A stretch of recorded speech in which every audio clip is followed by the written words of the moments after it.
la epigenética. Epigenética pura y epigenética que es cultural, es epigenética en el tiempo. La epigenética. En 10.000 casos a nivel mundial, y consiguió que hay 9 razones principales para responsables del cáncer. Y si quieres ganarte un año de compresas gratis de Organic, nada más y nada menos te invitamos a que nos sigas en Instagram y que compartas la foto con la historia de tu primera regla o alguna anécdota graciosa que te haya hecho llorar, reír, relacionada con tu regla. Es importante que esta foto quede en tu perfil. Además, etiquétanos y añade el hashtag Reinventando Reglas con Organic. Así podemos rastrearte y saber que has participado. Tienes hasta el 8 de abril para montar tu historia. Estamos súper contentas de poder verte, escucharte, leerte y compartir con otras mujeres esa historia maravillosa de tu vida. Recuerda el premio, un año de compresas gratis de Organic. Yo voy a aprovechar que acabas de abrir este melón, porque tú querías hablar, tienes un libro aquí encima de la mesa que se llama La biología de la creencia, y prometiste hablar de él. Y cuéntanos, ¿por qué lo has traído a la mesa? Lo que pasa es que cuando yo estudié, yo fui nos enseñan a ser científicos, los científicos somos estrictos con los métodos científicos, ¿ok? Y a veces yo tenía muchas dudas, porque la primera duda que me genera, si mi cuerpo cada 3, 4, 5, 6 meses es nuevo y yo tengo una enfermedad grave, ¿por qué yo tengo que volver a regenerar mi cuerpo con la enfermedad? Y digo, hay cosas que no me cuadraban bien. Entonces, empecé a dudar de muchas cosas. ¿Okay? Aquí entramos en células madres, también lo que estamos hablando de la parte de la DNA, RNA, y empecé a seguir varias personas. Entre ellas estamos una persona que se curó de la nada, yo no sé cómo lo hizo, Joe Dispenza con la parte de la mente. Greg Braden, que junto con este autor que estamos tomando acá, que es la biología de las creencias, que es el doctor Bruce Lipton, que es biólogo celular, ¿okay? Que un día se dio cuenta que todo está asociado a nuestro entorno. Y cuando este hombre empieza a trabajar con las células madres y empieza a cambiarle nada más el pH, y tienes 3 células madres y le pone un ácido, un pH 4, un pH 7, y una genera óseo, otra tiene cartilaginoso, otra otro tejido, él empieza a darse cuenta, pero ¿cómo hicieron esto? Y él se empieza a crear tantas cosas y empieza a evaluar.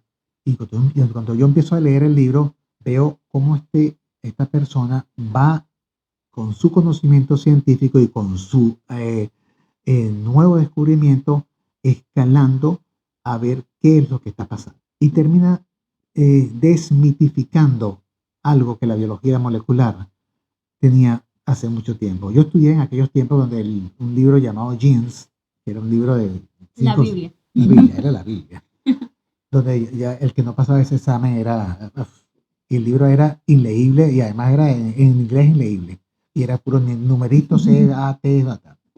Cuando yo empiezo a ver cómo este hombre, que en aquel momento el abdomen era DNA, RNA y proteínas, este hombre incorpora algo que lo demuestra, que es lo primero que viene es el ambiente va a repercutir sobre las proteínas del DNA, exactamente. Él viene del DNA, después viene el RNA mensajero con la cadena y finalmente viene la proteína. ¿Okay? Cuando esto lo instaura como el desmitificar el dogma central de la biología molecular, genera la confirmación de la epigenética. La epigenética nació en 1942-43 aproximadamente por un doctor Walbert, no me acuerdo quién era. Me parece sorprendente de que haya nacido hace tanto tiempo y que justamente ahora, últimos 3 años, figure como un claim en No. muchísimo. Vamos En a irnos muchísimas más atrás. industrias. Vamos a irnos más atrás. Vamos al año, oye, creo que era 50, en la época de Darwin. Cuando Darwin nace, se publica un libro llamado Fisiología. ¿Cuál es el nombre del libro de Lamarck? Lamarck, zoología biológica. Zoología biológica.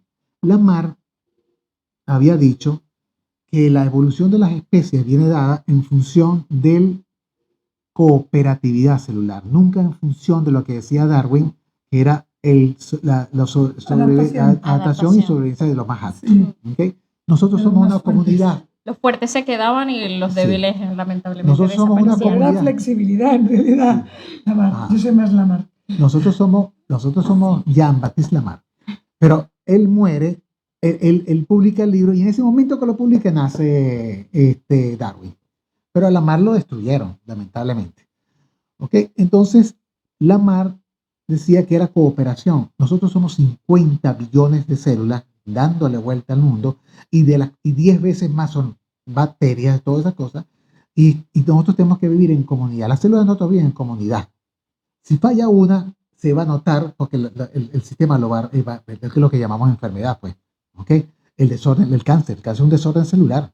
¿Ok? Y se genera, ¿por qué? Por un problema de energía epigenética. Aquí entramos con algo Con más. el ambiente. El entorno, la alimentación, De los endocrinos que tenemos que hablar, todas ¿no? esas cosas. ¿Ok?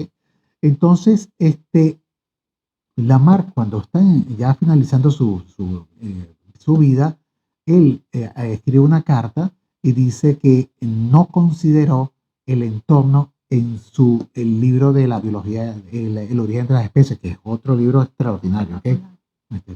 Pero hay que empezar a leer a Lamarck porque esto está cambiando. Apuntaros, Ok. chicas y chicos, por favor. ¿Okay? Tengo yo el libro en casa, amor. Yo te lo presto, Ariana, yo te lo presto. Y me lo anotas. Bien. ¿Okay? Es extraño, pero fue uno de los primeros libros que mi padre, que es totalmente ignorante del tema, me llevó Okay. como, porque yo también quería ser astronauta cuando era Sí. pequeña. Y mi padre dijo, bueno, yo creo que le sirve a ella si quiere ser científica. Pero fíjate, es Qué curioso. casualidad. Sí, es curiosísimo. Mi padre, cero conocimiento. Entonces es lo que dice, Sí. cuando tiene que ocurrir, ocurre. Yo Totalmente. recomiendo este libro porque va a romper el paradigma de lo que hemos hablado todo el tiempo.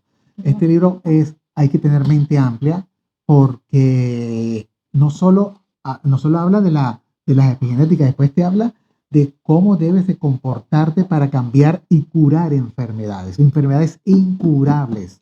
Me ha Ok. llamado mucho la atención la epigenética. Y hablabas al inicio de que el cáncer no es una enfermedad. No, para mí no es una enfermedad y esto y como yo he hecho acá con todo el mundo, el cáncer es un desorden celular y es producto cuando uno empieza a estudiarlo y uno empieza a evaluar a las personas que han tenido cáncer, existe un evento disparador de ese problema, lo que llaman un bioshock. ¿Y ¿Ok? de dónde viene? ¿Cuáles pueden ser las causas de ese bioshock? La muerte de un familiar, la pérdida de un trabajo, esos son bioshock que la persona no lo puede Procesar, ¿no? Y genera la enfermedad. Voy a darte un ejemplo. Una persona que está en un divorcio y no lo puede tragar puede generar un cáncer de colon, de la vía digestiva. Una persona que tiende a ser infiel, tiene muchos problemas Emocionales, ¿no? yo estoy buscando una emoción más, culpas. La Pues, culpa y la vergüenza. He escuchado mucho que está Generan relacionada con cáncer el de cáncer. próstata, cáncer de mama, problemas con los hijos y la lateralidad. Todas esas cosas son problemas que generan ese tipo de enfermedades. Y no solo esas enfermedades, estamos hablando también de enfermedades de riñones. La diabetes es carencia de dulzura. La diabetes es una persona que no ha sido tratada bien, carismática, y le ha faltado amor en su vida. Vas a ver cómo esa persona va a sufrir de diabetes. Y laboralmente, el estrés laboral también podría ser ese catalizador. El estrés es la primera enfermedad de este siglo, de este siglo. Bueno, es que yo, perdona que os estaba escuchando, me estoy acordando de una reunión en la que estuve con una médica que cogió cáncer de pecho, de mama, y estaba hablando y le pidió al consejero de Sanidad de la Xunta de Galicia que por favor controlara los niveles de presión laborales, porque ella, que es una médica especializada en cánceres cerebrales, le echó la culpa al ambiente tóxico de su entorno laboral y ella dijo, y es científica también, médica y en clínica, que su cáncer está completamente convencida que en un estrés continuado, persistente, no de un día, que de alguna forma es una vacuna para tener actividad, sino continuado y agotador, de un entorno laboral tóxico, terminó derivando en un cáncer, el ambiente.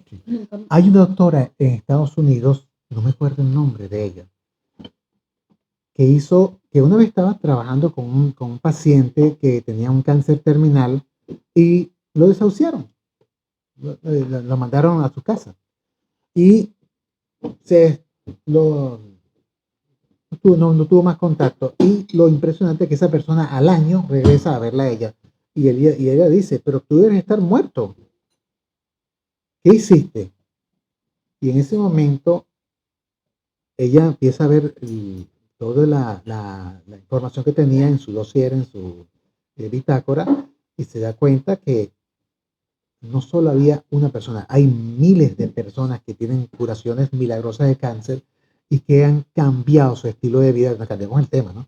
El estilo de vida desde el punto de vista físico, material y espiritual. Esa persona hizo un estudio de posgrado en 10.000 casos a nivel mundial y consiguió que hay 9 razones principales para sanar, que son responsables del cáncer. 2 son físicas y las otras son espirituales y emocionales, para que vengas a darte cuenta.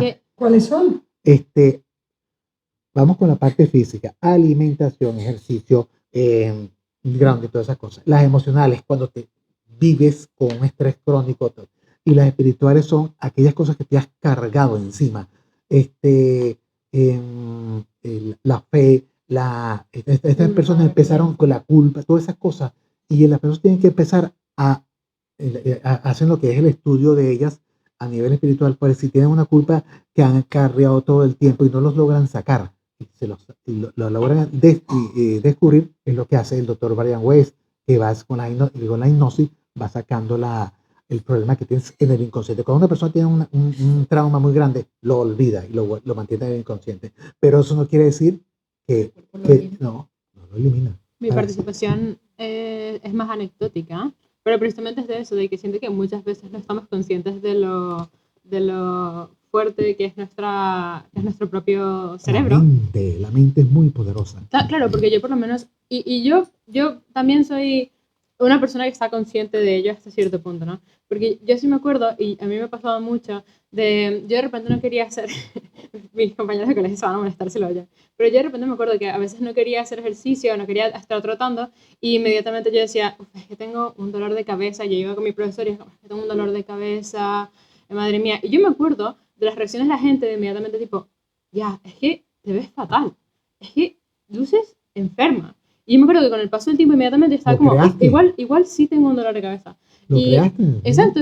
Y también porque me acuerdo que Jacinto lo mencionó hace nada, de que yo le dije, no, pero es que a mí me pasa que cuando me acaban de quitar la muela del juicio, y claro, yo estaba durmiendo y yo no quería dormir del lado izquierdo, pero yo tengo esta habilidad, yo la llamo habilidad, de decir, vale, yo no me puedo dormir hacia el otro lado, puedo dormir boca arriba, pero quiero dormir del otro lado. Y yo estoy 100% consciente de que si yo no me puedo mover porque sé que me va a doler o me voy a despertar a mitad de la noche, yo duermo estática, o sea, como una roca, yo no me muevo en toda la noche. Y me ha pasado porque también, de repente me acuerdo cuando estábamos durmiendo en mi cama de arriba en la litera y yo no tenía barandal y mi cuerpo, o sea, estaba tan consciente de que si rodaba yo me iba a caer que yo dormí por primera vez como una roca.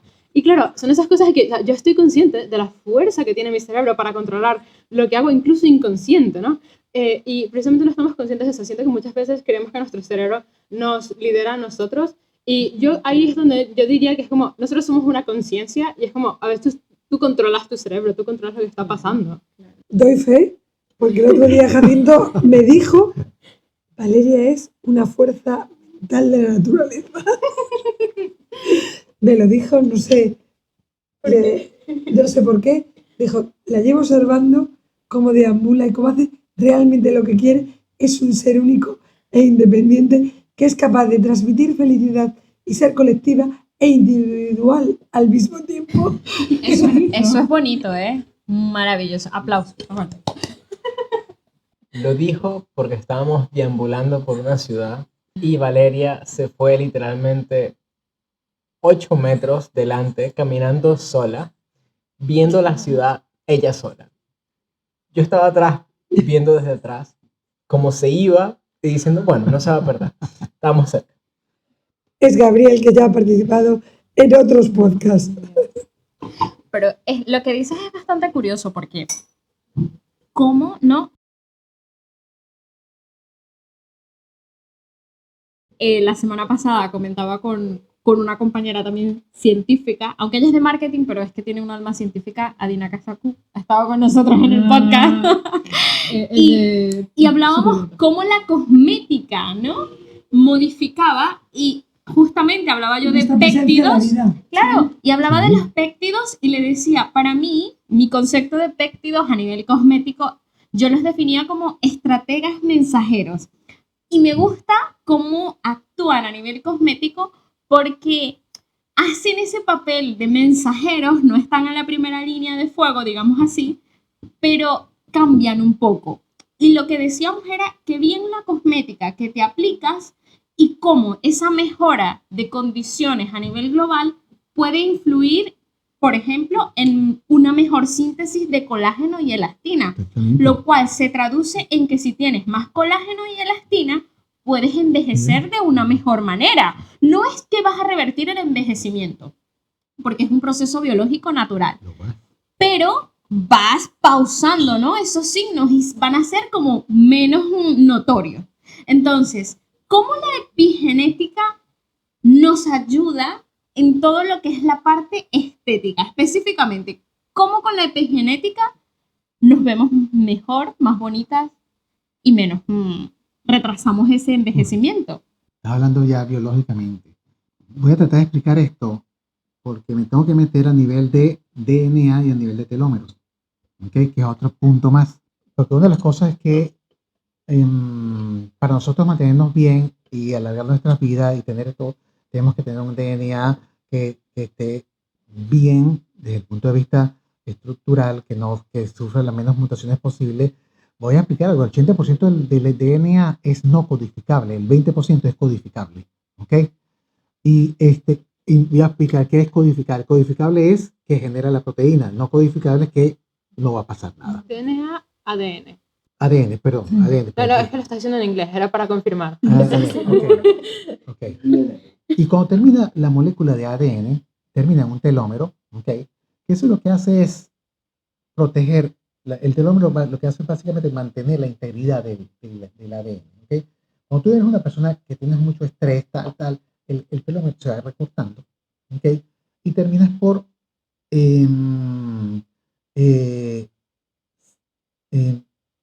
empezar a tener el desgaste de tu vida. Eso se va a ver mucho en la parte estética, en la parte de la fisiológica, pues.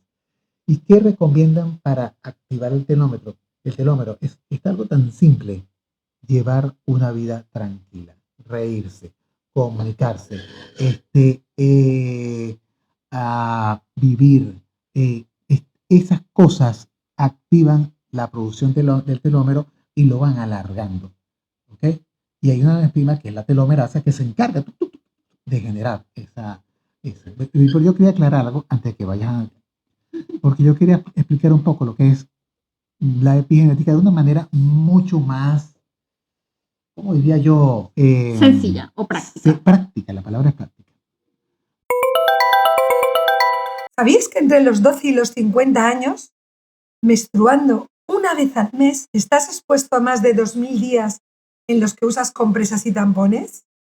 En Reinventando Reglas lo sabemos y queremos compartir contigo Organic, una marca de compresas que presenta una innovadora propuesta de algodón orgánico certificado que te cuida a ti y al planeta. En nuestro perfil vas a poder encontrar un mapa con tu punto de venta autorizado más cercano donde podrás adquirir tus productos Organic. Organic te respeta. vamos a ubicarnos en la época, porque la epigenética es epigenética pura y epigenética es que es cultural, es epigenética en el tiempo. Por curiosidad, ¿qué significa epi? O sea, Sobre la etimológicamente, genética, sobre la genética. El entorno. la genética de la gente. No, alrededor. En nuestra genética siempre hay algo por encima. Nuestra genética, o sea, genética exterior a A nosotros. nosotros. Entonces, vamos a eso ya te voy a explicar. Mira, vamos a un caso que nos atañe mucho, que es lo que está pasando con los venezolanos en el Darién. En el Darién, en Costa Rica, están pasando el río, Para poner en contexto, la Sí. migración venezolana Exacto. se está convirtiendo en uno de los éxodos más grandes Ok. del mundo. Más de 7 millones de venezolanos han emigrado por las situaciones políticas Sí. y socioeconómicas de Venezuela. Entonces, uno de los destinos a los que emigran es a Estados Unidos y lo hacen a través de la selva. Entonces, nuestro querido José Santiago nos va a contar qué pasa allí. ¿De dónde viene esa actitud del venezolano, que yo voy a acusar de Ariel porque yo puedo hacerlo, por no decir otra manera, por no ser más autoritario? Viene de nuestros ancestros, ¿ok? De atrás, porque no podemos ver la epigenética de nada más desde el punto de vista normal, abuelos, bisabuelos, tíos, nada. Vamos más allá, vamos hacia atrás. Eso me gusta, o sea, no podemos ver la epigenética desde un punto de vista egoísta, o sea, desde el No, yo, no, aquí no viene va. de atrás. ¿Y dónde viene? ¿Qué hizo Bolívar en la época de la liberación? Pasó los Andes con todos sus soldados, morían, todas esas cosas. Eso lo teníamos guardado nosotros en nuestros genes, en nuestra manera de vivir. Esa es la epigenética cultural y eso lo guardamos, nosotros sabemos que podemos hacerlo. Por eso que el venezolano es en cualquier parte del mundo, no lo sabe, pero es avasallante. Acabas de Se utilizar lleva. una palabra interesante. ¿Dirías que la epigenética es como la cultura afecta a la Hay genética? dos tipos de epigenética. La epigenética también biológica y la epigenética cultural. Tienes que llevártelas, ¿ok? Yo estoy fascinada, o sea, esto es una clase de epigenética pura y dura. ¿Cuál es la Ok. diferencia? La cultural es la que te estoy mencionando ahorita con la parte de Bolívar, ¿ok? Relacionada a nuestro, un poco Ancestros. al sistema de Ancestros. creencias, ¿no? Ancestros. No a los ancestros. A los ancestros. Eso que tú no recuerdas, pero que está dentro Dentro de grabado. ti. Yo creo Y que tienes lo- una sabiduría que tú no percibes conscientemente, pero que viene grabada. Es como aquel que rechaza una pitón, una serpiente, una cobra, y nunca ha visto una cobra, pero tiene un instinto, que probablemente Sí. sea ancestral, de que eso no es bueno, que le va a picar y le va a matar. Y lo tienes dentro aunque no lo hayas visto nunca. Entonces, esto es muy importante también para un poco contrarrestar esas creencias Sí. egocéntricas que muchas veces creemos que todo lo que somos es por fuerza propia, sino que también proviene, ¿no? De esa... Hagamos un experimento muy sencillo. Tú agarras un animal, un ave, y la pones en cautiverio, una ave que está salvaje, y esta ave en cautiverio la pones al salvaje y va a romper un huevo y ya automáticamente sabe, agarra una piedra y lo rompe. ¿Por qué? Aunque no tenga un aprendizaje, lo tiene como lo tiene grabado. adentro, ¿ok? Eso es Es parte de ancestral, es un Es conocimiento de ancestral. estirpe. ¿ok? Esa es la epigenética cultural. La epigenética de los cambios de los genes, lo que estamos hablando acá, con el libro de Bruce Lipton, que es en tiempo real. Tú puedes cambiar tu epigenética del cuerpo en este momento y codificar o descodificar genes que sean buenos o malos. ¿Por qué la gente se enferma? Vamos a ver, un evento traumático. ¿Por qué? Porque en ese momento no sabe cómo manejarlo y activa genes que no son buenos, o con genes, vamos a darle, y empiezan las enfermedades, ¿ok? Además que bajas el Aumenta el sistema inmunológico, cortisol, aumenta el cortisol, la El sistema adrenalina. inmunológico baja. Entonces, ¿qué pasa? El cuerpo Mutas. no muta y el cuerpo empieza a sacar una célula cancerígena puede ser 5 o 6 años y empieza la enfermedad. ¿Okay?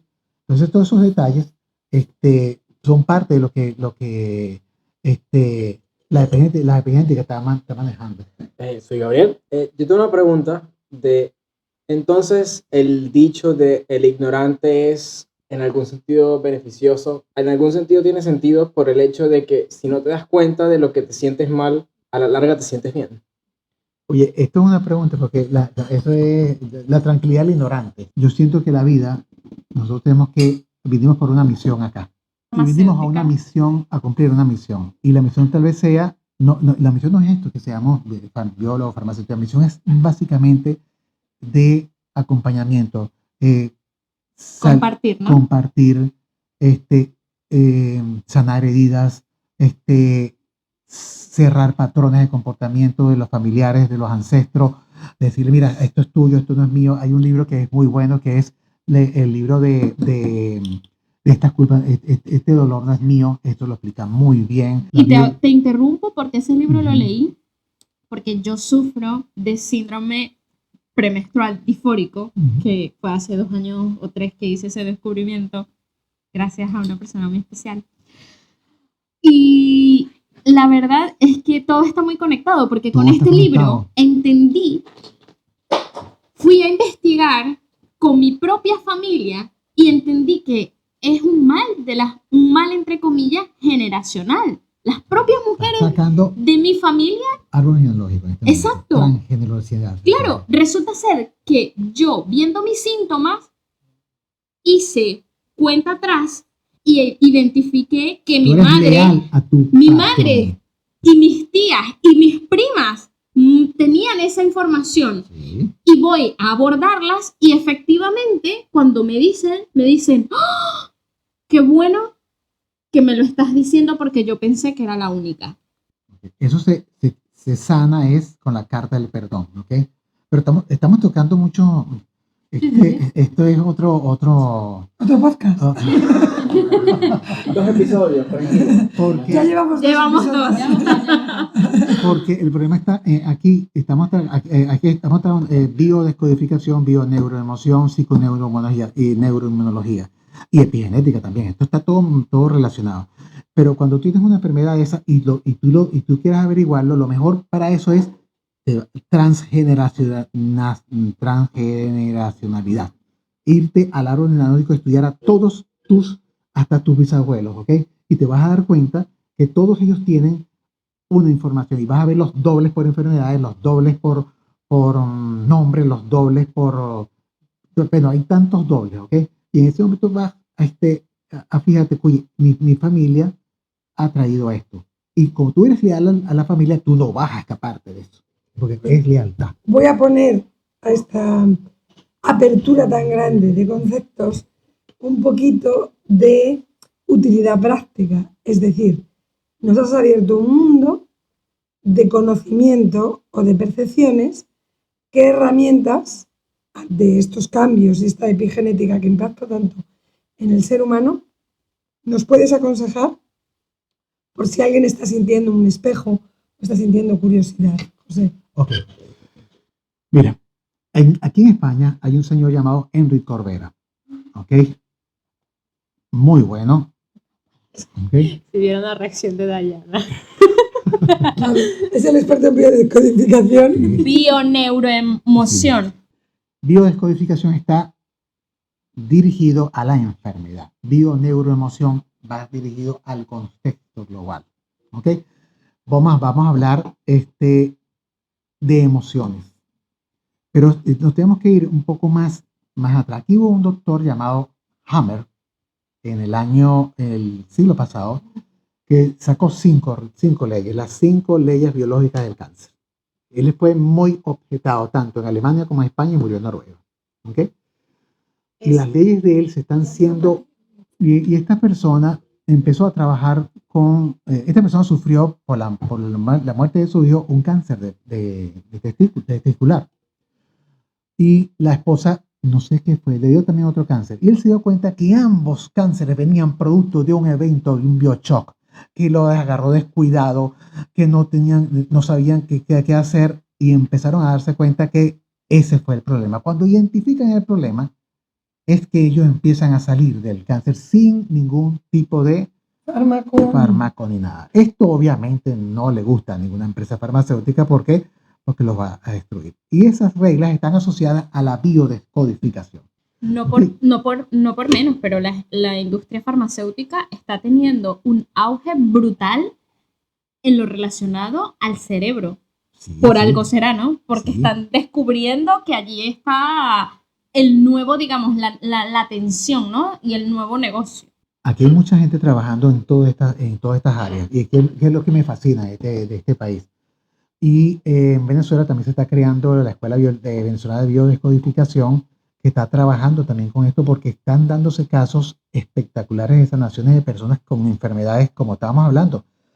La esclerosis múltiple, que es una enfermedad autoinmune, la ELA, autoinmune, el cáncer, bueno, y pare de contar la diabetes, sobre todo la diabetes 2, todo ese tipo de enfermedades ya están siendo sanadas. ¿Por qué? Porque identifican el problema, como hace Brian Weiss, de una manera con la hipnosis, esto lo identifican a través de evaluar los árboles genealógicos, lo que llaman proyecto sentido, que tú te vas a evaluar desde que te crearon, te hicieron la concepción hasta los 6, 7 años. En ese momento, si tú estás creyendo que no pasó nada, no.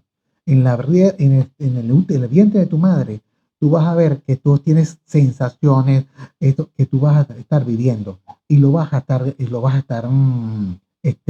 internalizando. Y el niño siente que si fue amado, que si no fue deseado y todas esas cosas van cayendo y repercutiendo en el niño.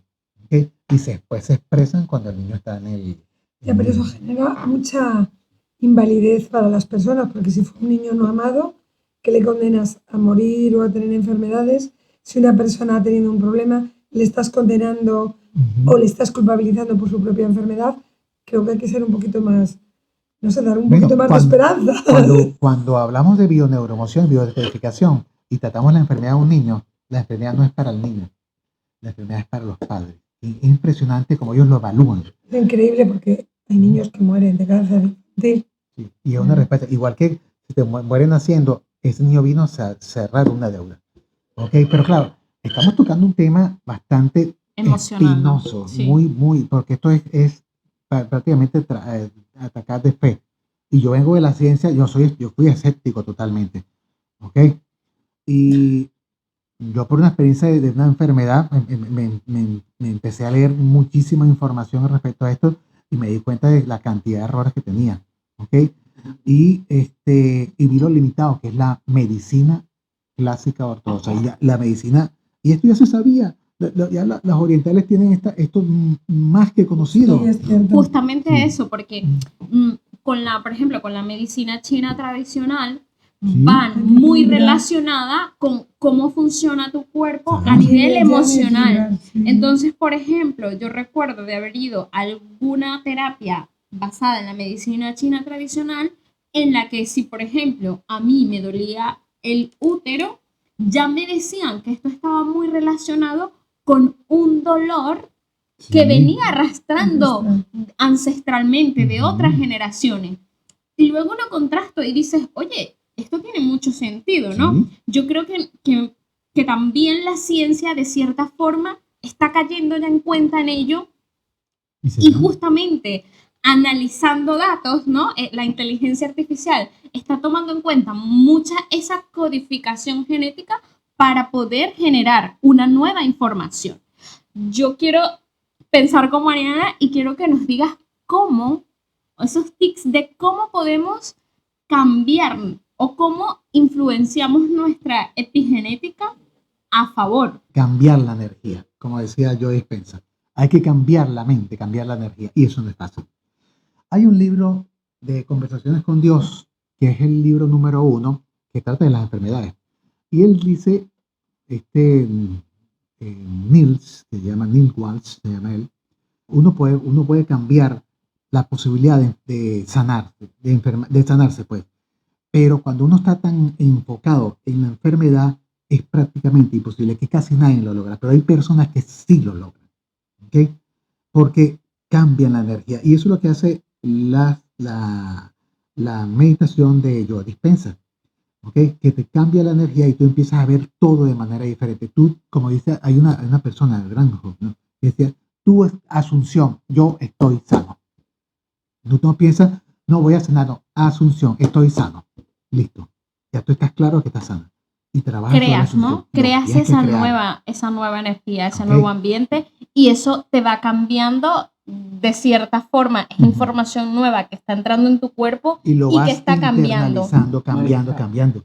Vengo a hacer un comentario un poco, porque a mí me gusta tipo ver la imagen a lo grande, ¿no? Es muy interesante a la hora de ver lo que están hablando acerca de las religiones asiáticas, que son mucho más, o sea, tienen menos tendencia a tener a una persona central, a una persona que controla tu pensamiento, que controla como con una serie de reglas, aunque existen una serie de reglas.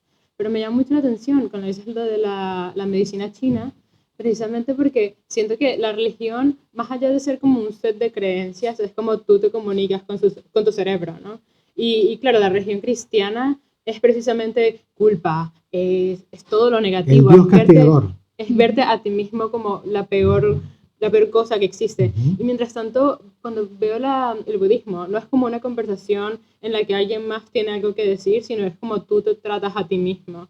Y es muy interesante porque también siento que es muy... te está tomando en cuenta a ti en el momento que estás experimentando algo y cambia contigo y va evolucionando con lo que necesitas.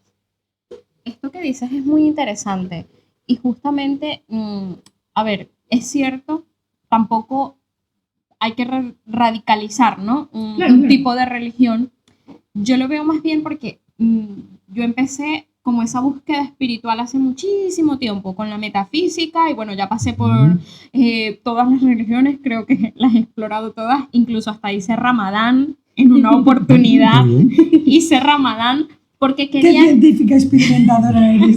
Yo quería experimentar la fe. En realidad, para mí, esa experiencia de fe, de cómo se vive desde diferentes puntos de vista, yo quería saber qué se sentía. Y llegué a mi conclusión haciendo un Ramadán en el que me aprendí el Corán de la Biblia, el Corán el Corán, y decía el primer verso del Corán, y yo, tratando de entender árabe y tratando de decirlo en mi pésimo árabe, caí en cuenta como un mensaje revelador en el que algo me dijo, ¿no? En mi interior.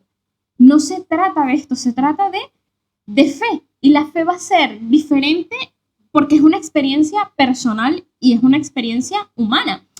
Y luego conozco mucho tiempo después a Facundo, que es un neurocientífico argentino, y escucho y dice cómo escáneres cerebrales han revelado que la experiencia de fe, independientemente de la religión, genera más felicidad en las personas.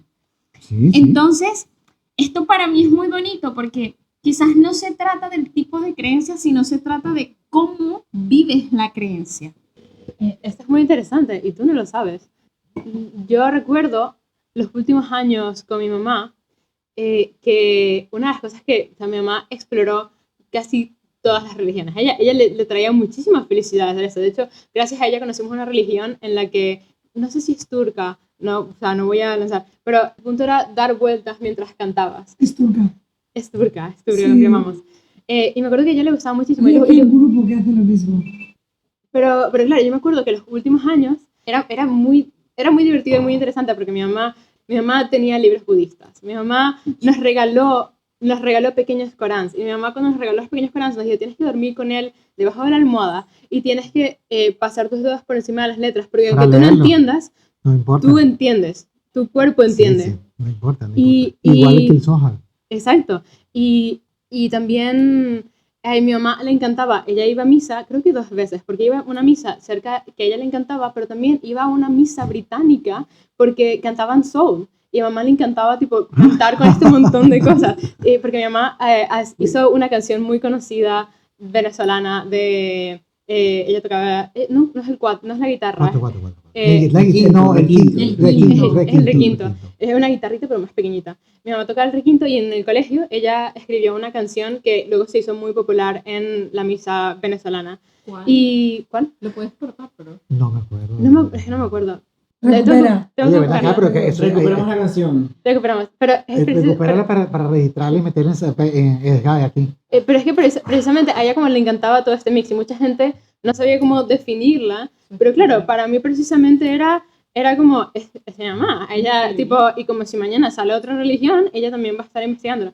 Y yo me acuerdo que a mí me hizo muchísimo contraste porque estaba yo en 5º año y fue la primera vez en mi vida que en el colegio, en un colegio religioso cristiano, nos hablaron de otras religiones. Y nos hicieron hacer un recuadro más técnico y amargo, que fue nombre, profeta, cuál es el libro, cuál es tal, y eso fue todo lo que aprendimos de las religiones. Y fue una cosa tan como amarga. Me encanta que lo digas, Valeria, porque yo quería, llevamos ya un rato largo y yo creo que un podcast también es para dejar que el oyente, el que nos escucha, nos pregunte y se plantee cosas y nos pida si quiere más. Pero tú has perdido a tu mamá, yo he perdido a la mía. La mía, cuando se fue, se hizo budista, pero hay varias tendencias del budismo. Ella también se había educado en la religión cristiana. Y cuando yo lloraba amargamente porque ella muere de cáncer de páncreas, y además me explicaba que era la puerta del alma el que ella había tenido un shock tan fuerte de vínculo con una madre que no la quería, que no había podido soportar esa necesidad de afecto continuada y que de alguna forma había dejado que creciera el cáncer de una forma insostenible. No obstante, y por eso la recuerdo con tanto afecto y con tanto cariño y está viviendo en mí, dijo, acabo de aprender que de alguna forma apegarse a la vida es no entender de lo que vamos. Y lo más importante es entender eso que decías tú, José, de que somos algo, una memoria colectiva y tenemos un sentido del aprendizaje comunitario. Y que esté o no esté, empezó a decirme, es irrelevante, porque siempre estaré dentro de ti, como lo está todo. Y nadie se va, todo el mundo nace por algo, desaparece y volvemos. Así que siéntelo así y siéntelo que estamos aquí. Y nos vamos a ver. Solo voy a recomendar que lean los libros de Enrique Corbera. Sí. El Aprender a Desaprender, brutal. Ese libro, y toca el capítulo intermedio, toca a Bruce Lipton. Hay 2 capítulos de Bruce Lipton. Hay otro de la bioneuroemoción y hay no me acuerdo otro nombre. Son 3 libros que son importantes. Hacemos cierre, pero yo tengo también una pregunta que va a ser de cierre. ¿Y cuál es su historia favorita a nivel ya de la civilización? De cosas que les hayan hecho pensar, tipo, wow, este entorno. Y mi historia favorita de la historia la conocí hace poco, que fue que, un poco por las líneas de Lamarck, me acuerdo que una de las cosas que, o sea, siento que teníamos muy intrínseco esta historia de la supervivencia del más apto, y me sorprendió mucho cuando a nivel histórico, uno de los primeros reconocimientos del inicio de la civilización es ver un fémur curado de alguien. Ajá. Para mí eso cambió mucho ese concepto, porque es como, ya, no, o sea, pensé que iba a ser algo un poco más violento, y precisamente fue como, no, es el hecho de que alguien haya curado a este fémur. O sea, se quedaron con él, estuvo viviendo con la gente con la que estaban viajando con ellos. Siempre hemos tenido personas con unos niveles de cultura altos que han servido de, yo no sé si llamarlos médicos, pero que han sido claves en cada sociedad, si no estuvieran muertos.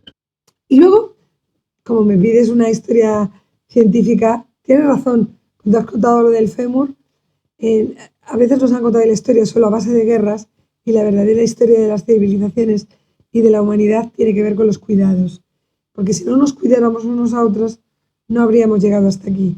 Lo que pasa es que tendemos a contarlo por batallas y no por largos periodos de paz. Otra de las cosas que me fascina es la eterna curiosidad del ser humano. Y puesto que tú, Valeria, has contado algo de cuidar, a mí me encanta las historias de los seres humanos que son capaces también de no ser supremacistas biológicos y de comprender el mundo a través de cómo nos enseñan los animales. Y el otro día entrevisté a una científica que ha descubierto un tipo de cáncer que es mutante, o sea, que es una zoonosis a través de bueno, los perros y algunos moluscos se transmiten el cáncer por ingesta. Es un tipo de cáncer que nos ha enseñado. Y ella comentó que a través de la lectura de las especies hemos aprendido mucho. Y yo voy a contar una anécdota. Ella comentó, y precisamente estaba José hablando de la parte que codifica y la que no codifica. Se cree y se especula que el ADN no codificante tiene que ver mucho con estrategias que todavía no sabemos cómo determinados animales han utilizado para sobrevivir. Porque habla de los elefantes, y los elefantes, que son cuerpos extremadamente grandes que deberían acumular muchas mutaciones porque son especies muy antiguas, casi dinosaurios, o sea, sí, tienen menos cáncer que otras especies. Y es porque tienen un montón de ADN no codificante. Y a lo mejor ahí todavía está por descubrir por qué esas especies sobreviven durante tanto tiempo. Tienen a lo mejor una información que todavía no sabemos decodificar. De hecho, Bruce Lipton todavía, con respecto a estos no codificantes, no se sabe para qué sirve. Pero una de las cosas es, cuando yo estudié la carrera, nosotros tocábamos dos temas, lo que son intrones y exones dentro del ADN. Y uno es codificante y otro no es codificante. Y lo que se planteaban los científicos en aquel momento es que cuando la mutación se genera en la zona no codificante, no afecta al gen, que es bueno, ¿ok? Pero cuando la mutación se afecta al gen que codifica, viene el problema. Entonces esas partes no codificantes son para proteger justamente. A ver, yo creo que estoy un poco en la fase intermedia entre descubrir cómo la epigenética te cambia, que viene a ser en estos momentos, al no tener tanta evidencia, digamos así, tanta evidencia latente, porque viene desde hace muchísimos años, como ya vimos. Y en cuanto a la epigenética, yo creo que la epigenética y esa biodecodificación realmente lo estoy viviendo. De hecho, uno de mis objetivos al empezar a estudiar de dónde venía mi síndrome, que afecta al 5% de la población mundial y que lo sufrimos las mujeres por lo menos en la mitad de nuestra vida, fue descubrir y decir, es que esto lo puedo cambiar. Todo se puede cambiar. Lo puedo cambiar y está en mis manos y lo puedo hacer. Y no solo eso, puedo cambiar también la historia futura de lo que viene. Eso me pareció increíble. Entonces eso es lo bonito de la epigenética, que cualquiera puede cambiarlo, que cualquiera puede cambiar la historia, incluso la genética. La genética, sí. No vas a cambiar tu fisionomía, pero la parte interna de tu cuerpo para mejorar la salud la vas a cambiar.